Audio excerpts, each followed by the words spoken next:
तो इस कहानी में हमें 3 घोस्ट यानी भूत दिखाए जाते हैं। एक भूत होती है पास्ट की, जो लोगों को उनका पास्ट दिखाकर डराती थी कि उन लोगों ने अपनी माजी में यानी अपनी पिछली जिंदगी में कितनी गलतियां की हैं। हम एक दूसरे भूत को देखते हैं जो होता है प्रेजेंट का, जो लोगों को उनका प्रेजेंट दिखाकर उनको डराया करता था और वो उन्हें कहता है कि तुम अपने वक्त में क्या गलतियां कर रहे हो। और अब हम देखते हैं एक और भूत को, जो कि फ्यूचर का भूत होता है, जो कि लोगों को उनका फ्यूचर दिखाता है और उनको डराता है। ये तीनों भूत भी किसी जमाने में इंसान हुआ करते थे और उनकी गलतियों की वजह से अब ये लोग भूत बन गए हैं। अब इन तीनों घोस्ट की ये ड्यूटी थी कि इन्होंने हर क्रिसमस को हर बुरे इंसान को अच्छे इंसान बनाना है। कहानी शुरू होती है और हमें एक अकेले कब्रिस्तान में एक अकेली लड़की दिखाई जाती है। वहाँ पर फ्यूचर का भूत आता है और उस लड़की को उसकी कब्र दिखाता है। ये देखकर वो लड़की तो बहुत सही ज्यादा डर जाती है। अब हम वो लड़की को देखते हैं। वो लड़की कहती है कि मैं अब लोगों पर कभी गुस्सा नहीं करूंगी और ना मैं बच्चों को डांटूंगी। अब हमें वही लड़की दिखाई जाती है जो कि रात को एक गार्डन में होती है। उसको उसकी जिंदगी सुधारने का एक और मौका दिया जाता है। अब हम उसके घर के सामने कुछ बच्चों को देखते हैं जो कि उसके घर के सामने खेल रहे होते हैं। अब वो बच्चों को कुछ नहीं कहती है, ना वो उन पर चीखती है ना उन पर गुस्सा करती है। इसका मतलब था कि वो लड़की अब सुधर चुकी है। अब वो उनके साथ के बैट बॉल भी खेलती है। तभी वहाँ पर अचानक से टाइम रुक जाता है, सब कुछ फ्रीज हो जाता है। तभी हम उन तीनों भूत को देखते हैं जो कि अपनी टीम के साथ आए होते हैं। वो उस लड़की को देखकर हैरान थे क्योंकि वो लड़की अब पूरी तरह बदल चुकी थी। अब यहाँ पर भूतों के ऑफिस में एक लड़की आती है और वो उससे कहती है कि आपको ये काम छोड़ देना चाहिए और आपको दोबारा से दुनिया में जाकर अपनी जिंदगी को दोबारा से शुरू करना चाहिए। प्रेजेंट का भूत भी अब इस बात के लिए राजी हो जाता है। तभी वहाँ पर उन भूतों का बॉस आ जाता है और उस बात के लिए राजी हो जाता है कि ठीक है, तुम जमीन पर दोबारा जा सकते हो, लेकिन तुम्हें जाने से पहले मेरा एक काम करना होगा। अब वो सारे भूत एक होटल में जाते हैं, लेकिन होटल में जाकर वो किसी को भी नजर नहीं आ रहे थे। तभी हमें वहाँ का मैनेजर दिखाया जाता है जो कि पूरे स्टाफ के साथ बहुत ही बदतमीजी से बात कर रहा होता है। तभी वहाँ से एक आदमी गुजरता है जिसका नाम क्लिंट था। उसकी अपनी मीडिया कंपनी भी होती है। प्रेजेंट का भूत देखता है कि क्लिंट किसी आदमी से फोन पर बहुत ही बदतमीजी के साथ बात कर रहा होता है।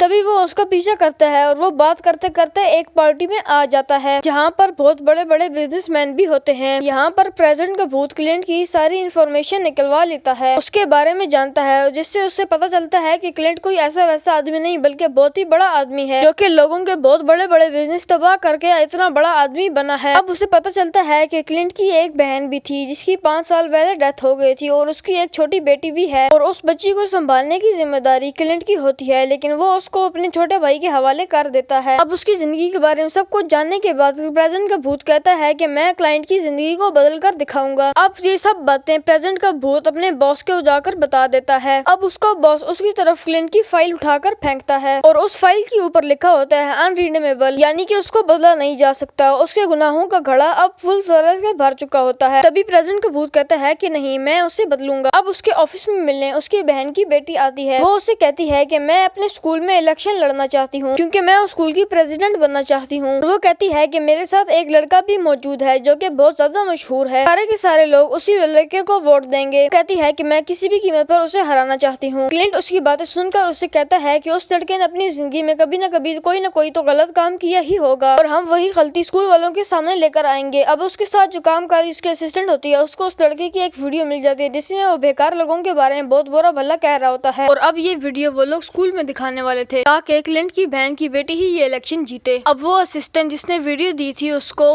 अच्छा नहीं लग रहा था कि उसने उस लड़की के साथ ऐसा किया। तभी अचानक से उसके सामने प्रेजेंट का भूत आ जाता है, कहता है कि हाँ, तुमने अच्छा नहीं किया। पर प्रेजेंट का भूत हैरान था कि वो असिस्टेंट उसको देख पा रही थी, लेकिन यहाँ पर वो असिस्टेंट सिर्फ प्रेजेंट के भूत को ही देख पा रही थी, उसको पास्ट और फ्यूचर के भूत नजर नहीं आ रहे थे। वो असिस्टेंट उससे पूछती है कि तुम कौन हो। उसको बताता है कि मैं प्रेजेंट का भूत हूँ, मैं लोगों को उनकी गलतियां बताता हूँ और मैं यहाँ पर क्लिंट को ठीक करने आया हूँ। जब वो ये सुनती है कि वो क्लिंट को ठीक करने आया है तो वो बहुत जोर से हंसने लगती है। हम क्लिंट को देखते हैं जब अपने घर पर था तब उधर एक भूत आता है। वो कहता है कि तुम्हारा सामना प्रेजेंट, पास्ट और फ्यूचर के भूतों से होने वाला है जो तुम्हें तुम्हारी गलतियां दिखाएंगे और उसको लग रहा था कि सिर्फ ये उसका एक बुरा सपना है। तभी वहाँ पर पास्ट की भूत आ जाती है और कहती है कि मैं तुम्हें तुम्हारे पास्ट में लेने आई हूँ। तुम्हें तुम्हारी पुरानी गलतियां दिखाने। पर क्लिंट को वो भूत पसंद आ जाती है और उसके बाद वो पास्ट की भूत क्लिंट को प्रेजेंट के भूत के पास भेज देती है। वो उसे कहती है कि मैं उसको पास्ट के ले गई लेकिन मैं उसको ठीक नहीं कर पाई। प्रेजेंट का भूत उसको क्लिंट के बचपन में लेकर जाता है और कहता है कि मैं भूत हूँ, तुम्हारा प्रेजेंट और पास्ट दिखाकर तुम्हें बदलना चाहता हूँ। लेकिन क्लिंट को ये सब कुछ ख्वाब की तरह लग रहा था। थोड़ी देर बाद क्लिंट को अपना बचपन, अपनी माँ, अपनी बहन और अपने भाई दिखाई जाते हैं। वो देखता है कि उसकी मॉम ने उसके बर्थडे वाले दिन उससे झूठ बोला था। उन्होंने कहा था कि वो उसके लिए एक डॉग तोहफे में लाई थी, लेकिन वो रास्ते में ही उनको छोड़कर भाग गया। अब छोटा क्लिंट यहाँ से चला जाता है। ये सब कुछ बड़ा क्लिंट देख रहा होता है। वो प्रेजेंट के भूत से कहता है कि ये सब बातें तो मुझे याद है और इसके बाद से मैं एक बुरा इंसान बन गया था। वो अब उसको एक पार्टी में लेकर जाता है जहाँ पर वो क्लिंट को उसकी आगे की जिंदगी दिखाता है, जिधर क्लिंट अब बड़ा हो चुका था। उसको एक लड़की भी पसंद थी। एक दिन उसकी बहन उसको बताती है कि वो माँ बनने वाली है। वो अपनी बहन को कहता है कि तुम कभी भी अच्छी माँ नहीं बन सकती। अब वो प्रेजेंट के भूत से कहता है कि ये देखो मेरी फाइल, देखो मैंने कितने गुनाह किए लेकिन कोई भी मुझे बदल नहीं पाया। प्रेजेंट को भूत उसको अपनी पुरानी जिंदगी में ले जाता है जब वो इंसान था, जिंदा था, और कहता है देखो मैं भी कितना बुरा इंसान था लेकिन आज देखो मैं अपनी उस गलती की वजह से एक भूत बन गया हूँ। वो उसको कहता है कि अगर तुम चाहो तो तुम एक अच्छे इंसान बन सकते हो। उधर ही उन सब भूतों का बॉस भी आ जाता है और वो उससे कहता है कि अगर तुम्हें क्लिंट को सुधारना है तो तुम्हें उसको ऐसे ऑफिस में लेकर जाना होगा जहाँ पर वो एक अच्छा इंसान बन सके और सब ये काम तुम्हें खुद ही अकेले ही करने होंगे। अब हम क्लिंट को देखते हैं जो कि अपनी नींद से जाग चुका था। उसकी आंख उसके घर में ही खुलती है। इसका मतलब ये था कि वो सब उसका एक सपना था और वो उस अपने ख्वाब में प्रेजेंट के भूत के साथ घूम रहा था। अब उसके घर में एक क्रिसमस पार्टी होती है। उस क्रिसमस पार्टी में प्रेजेंट का भूत भी आता है। अब प्रेजेंट का भूत क्लिंट को हवा में उड़ाकर अपने साथ ले जाता है। फिर दोबारा से ये उसी के घर में आ जाते हैं। अब ये किसी को भी नजर नहीं आ रहे थे। प्रेजेंट का भूत क्लिंट को उसके दोस्तों की बातें सुनाता है जो कि उसका मजाक उड़ा रहे थे। वहाँ पर उसकी प्रेजेंट की असिस्टेंट भी थी जहाँ पर उसको नजर आ रहा था। क्लिंट उसको कहता है कि तुम मेरी असिस्टेंट को पसंद करते हो, इसीलिए तुम मुझे हवा में ले गए और इसीलिए तुम इसके सामने ऐसे आए हो और ये तुम्हें देख पा रही है। प्रेजेंट का भूत क्लिंट को एक जगह पर लेकर आता है जहाँ पर उसको वो लड़का दिखाता है जिसके बारे में ये मशहूर था कि वो लोगों को बेघर कहकर उनकी बेइज्जती करता था, उनको बहुत बुरा भला भी कहता होता था। और अब वो लड़का उन्हीं गरीब लोगों को खाना खिला रहा था। ये लड़का असल में 11 साल का था। उसके पास इतनी अक्ल नहीं थी। अब प्रेजेंट का भूत उसको उसके भाई की बहन की बेटी के पास लेकर आता है। अब उसके बहन की बेटी उस लड़के की वीडियो जो उसके बारे में मशहूर था, वो लड़कों को बुरा भला कहा करता था, उसकी वो वीडियो पोस्ट कर देती है और इसी वजह से वो वायरल भी हो जाती है। क्लिंट उस भूत से कहता है कि उस लड़के ने वाकई में उस वक्त बहुत गलत बोला था। तो उसको कहता है कि उस वक्त वो सिर्फ 11 साल का था और ना समझ था, इसलिए वो बच्चा अभी बहुत कम उम्र है, इसलिए वो सजा का हकदार नहीं है। तभी प्रेजेंट का भूत उसको उन्हीं यादों में लेकर जाता है जहाँ पर उसकी बहन आखिरी लम्हों में मरने ही वाली थी और उसने उसको कहा था कि तुम मेरी बेटी का ख्याल करोगे। इसलिए क्लिंट उसको अपने छोटे भाई के हवाले कर जाता है। उसकी बहन इस बात पर बोर होती है। क्लिंट को भी बहुत रोना आता है क्योंकि उसकी बहन ने उसको आखिरी काम कहा था जिसको उसने पूरा नहीं किया। ये सब देखकर प्रेजेंट का भूत कहता है कि मेरा काम पूरा हुआ, अब तुम्हें लेने के लिए फास्ट का फ्यूचर आएगा। तभी यहाँ पर प्रेजेंट के भूत को लेने के लिए उनका बॉस आता है। तभी क्लिंट जाते हुए उससे कहता है कि मुझे लगता है अब तुम्हें नौकरी छोड़ देनी चाहिए और तुम्हें एक इंसान बन जाना चाहिए। और वो क्लिंट की इस बात से भी एग्री कर जाता है। तभी उन भूतों का बॉस उसको एक क्लाइंट का डायल देता है और उससे कहता है कि अब तुम इंसानों के बीच रह सकते हो क्योंकि तुमने अपने सारे काम मुकम्मल कर दिए हैं। नेक्स्ट सीन में हमें क्लिंट का घर दिखाया जाता है जहाँ पर उसके साथ प्रेजेंट का भूत भी उठता है क्योंकि वो अब इस वक्त इंसान बन चुका था। अब क्लिंट के घर में क्रिसमस की पार्टी चल रही होती है। अब यहाँ पर क्लिंट को लेने के लिए फ्यूचर का भूत आ जाता है और वो किसी को भी दिखाई नहीं देता और वो क्लिंट को उसकी आगे की जिंदगी दिखाएगा। अब क्लिंट अपने आने वाली जिंदगी में देखता है उस लड़के की वीडियो वायरल होने की वजह से उस लड़के ने खुदकुशी कर ली थी। अब यहाँ पर क्लिंट को एहसास होता है कि उसकी वजह से कितने लोगों की जान गई। वो जल्दी से यहाँ से भागता है और अपनी बहन की बेटी के पास जाता है। तभी वो अपने आप को बुढ़ापे में देखता है जिसको हार्ट अटैक आने की वजह से उसकी डेथ हो जाती है। तभी फ्यूचर का भूत उसको उठाकर जमीन पर फेंक देता है और वो आकर सीधा अपने सोफे पे गिरता है। वो सीधा प्रेजेंट के भूत के पास जाता है जो कि अब इंसान बन चुका था। तभी वो उस प्रेजेंट के भूत को लेकर अपने साथ जाता है और कहता है कि मुझे अपनी बहन की बेटी को रोकना होगा ताकि वो अपनी वीडियो पोस्ट ना कर सके। वो लड़की इंटरनेट पर वो वीडियो देने ही वाली थी लेकिन खुद ही अपना दिल बदल देती है। इस पर क्लिंट बहुत ही ज्यादा खुश हो जाता है। प्रेजेंट का भूत उसको देखकर कहता है कि तुम बदलने वाले हो और तुम अच्छे इंसान बन चुके हो। तभी क्लिंट कहता है कि नहीं, मैं अभी भी वैसा का वैसा ही हूँ। भूत उससे नाराज होकर चला जाता है और सीधा जाकर एक बस के आगे खड़ा हो जाता है। जैसी बस उसे टकराने वाली होती है तभी अचानक टाइम फ्रीज हो जाता है और फिर अचानक से क्लिंट उसको धक्का देकर सामने आ जाता है और फिर से टाइम फ्रीज हो जाता है और वो भूत उससे कहता है कि मैंने कहा था ना कि तुम बदल गए हो। वहाँ पर सारे के सारे भूत दोबारा दोबारा से आ जाते हैं और वो उससे कहता है कि देखो मैंने तुम्हें कहा था ना कि तुम बदल चुके हो और तुमने मेरी जान बचाने के लिए अपनी जान को साथ-साथ खतरे में डाला और तुम बदल चुके हो। तभी वक्त अचानक से अनफ्रीज हो जाता है और उसकी टक्कर एक बस से हो जाती है और उस टक्कर होते ही उसकी मौत हो जाती है और टक्कर होने की वजह से अब उसकी आत्मा बाहर आ जाती है। वे यहाँ पर भूतों का बॉस आता है क्लिंट को लेने और वो उससे कहता है कि क्लिंट अब तुमने अपना काम पूरा किया और अब तुम हमारे जैसे एक भूत हो। तभी वहाँ पर क्लिंट को लेने उसकी बहन की आत्मा आ जाती है और वो दोनों एक दूसरे को आपस में गले लगा लेते हैं। इसी के साथ ये मूवी भी यहाँ पर एंड हो जाती है।